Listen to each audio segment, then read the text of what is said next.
नमस्कार, मैं doctor Mukesh Kumar Sharma, associate professor, department of zoology, सम्राट पृथ्वीराज चौहान गवर्नमेंट कॉलेज अजमेर। पिछली क्लास में हमने स्टैंडर्ड डिवीजन के बारे में पढ़ा था और हमने उससे पहले मीन, मोड, मीडियन और ग्राफिकल रिप्रेजेंटेशन ऑफ डाटा उसके बारे में पढ़ लिया। आज हम लोग एक बड़ा इंपॉर्टेंट टॉपिक है जिसको हम कहते हैं काई स्क्वायर टेस्ट, उसके बारे में पढ़ेंगे। काई स्क्वायर टेस्ट में हम लोग करते क्या है, बेसिकली दो जो डाटाज होते हैं या दो जो डिस्ट्रीब्यूशंस होती है उनके अंदर हम लोग है ना जो कंपेयर करते हैं कि उनके अंदर कोई रिलेशन है कि नहीं है।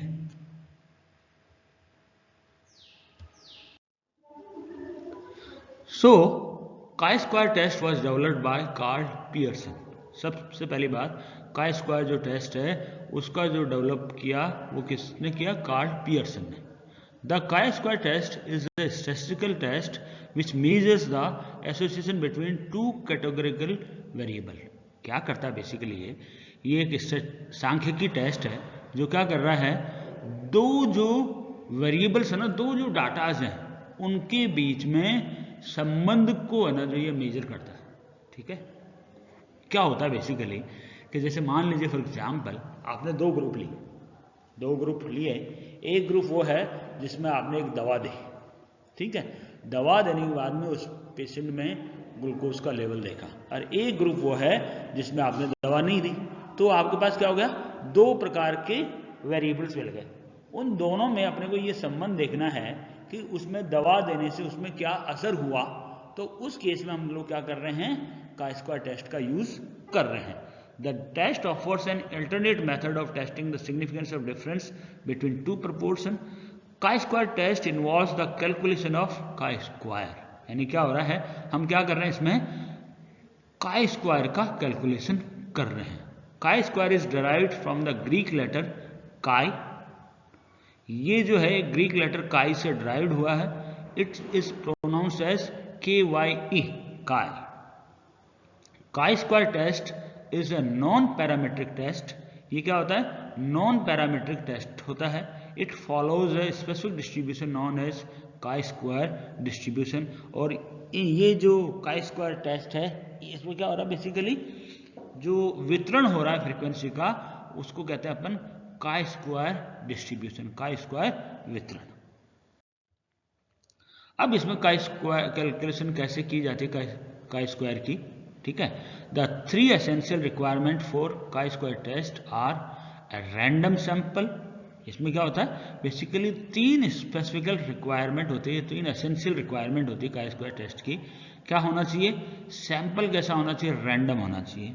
दूसरा, क्वालिटेटिव डाटाज होने चाहिए, ठीक है।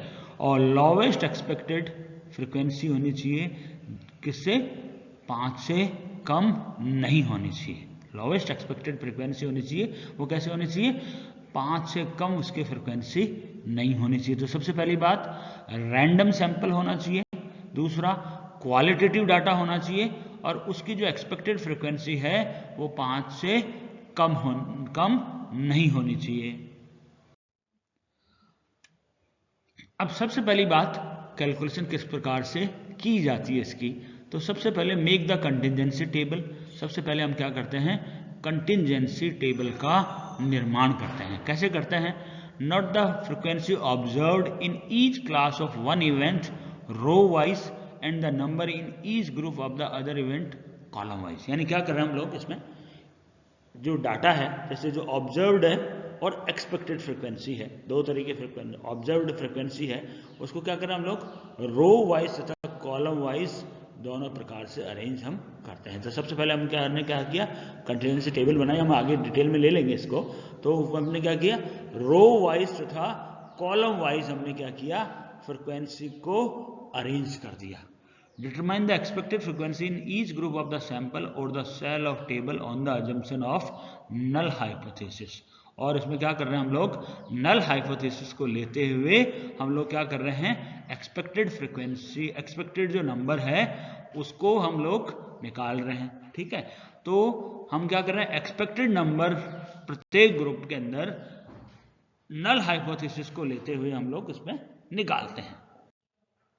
The hypothesis that there was no difference between the effect of the two frequencies and then proceed to test the hypothesis in quantitative term is called the null hypothesis. अब इसमें क्या है basically कि यदि मान लीजिए जो दो डाटा हैं उनमें कोई भी डिफरेंस नहीं है, मान लीजिए अपने क्या किया, दो सेट ऑफ है ना जो चूहे लिए, उनके अंदर हमने क्या किया, डायबिटीज़ इंड्यूस किया। डायबिटीज़ इंड्यूस करने के बाद में डायबिटीज़ में होता क्या बेसिकली, डायबिटीज़ में उन जो माउस है या वो जो पर्टिकुलर एनिमल है उसमें ब्लड में ग्लूकोज का लेवल बढ़ जाता है, ठीक है, बढ़ गया। अब उसमें क्या किया हमने, अपनी जो दवा है वो दे दी, ठीक है।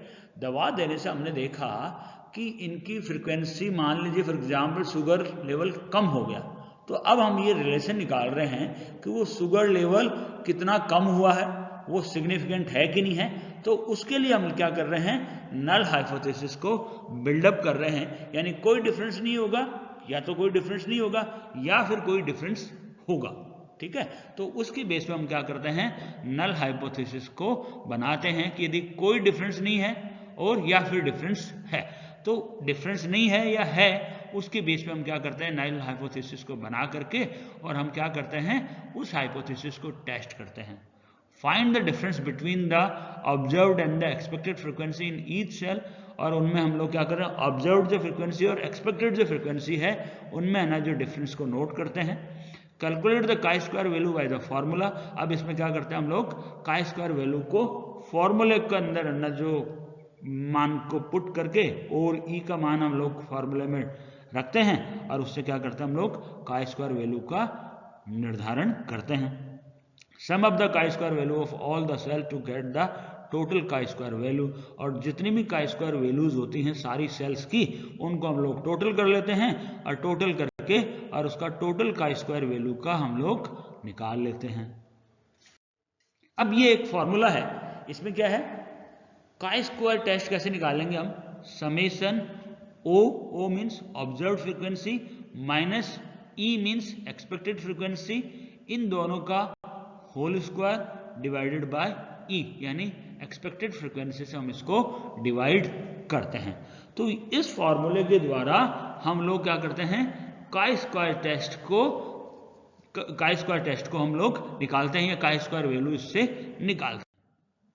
ये जैसे एक एग्जाम्पल है, जैसे वैक्सीन ए दी हमने और यहाँ पे वैक्सीन बी दी, इसमें क्या है, ऑब्जर्व्ड जो फ्रीक्वेंसी है वो 22 है और इस ऑब्जर्व्ड फ्रीक्वेंसी से हम क्या कर रहे हैं, एक्सपेक्टेड फ्रीक्वेंसी हम लोग निकाल रहे हैं। यहाँ पे ये तो अटैक्ड है, ये नॉन अटैक्ड है, यहाँ पे ऑब्जर्व्ड फ्रीक्वेंसी 68, इससे हम लोग क्या कर रहे हैं, एक्सपेक्टेड फ्रीक्वेंसी निकाल रहे हैं। यहाँ पे बी है, ऑब्जर्व्ड फ्रीक्वेंसी 14 है, यहाँ से हम लोग इसकी क्या कर रहे हैं, अगेन एक्सपेक्टेड फ्रीक्वेंसी निकाल रहे हैं, और यहाँ पे अगेन ऑब्जर्व्ड फ्रीक्वेंसी 72 है, तो इससे हम लोग एक्सपेक्टेड फ्रीक्वेंसी निकालते हैं। अब किस प्रकार से निकालते हैं, कैसे करते हैं, वो हम लोग आगे की क्लास में हम लोग लेंगे।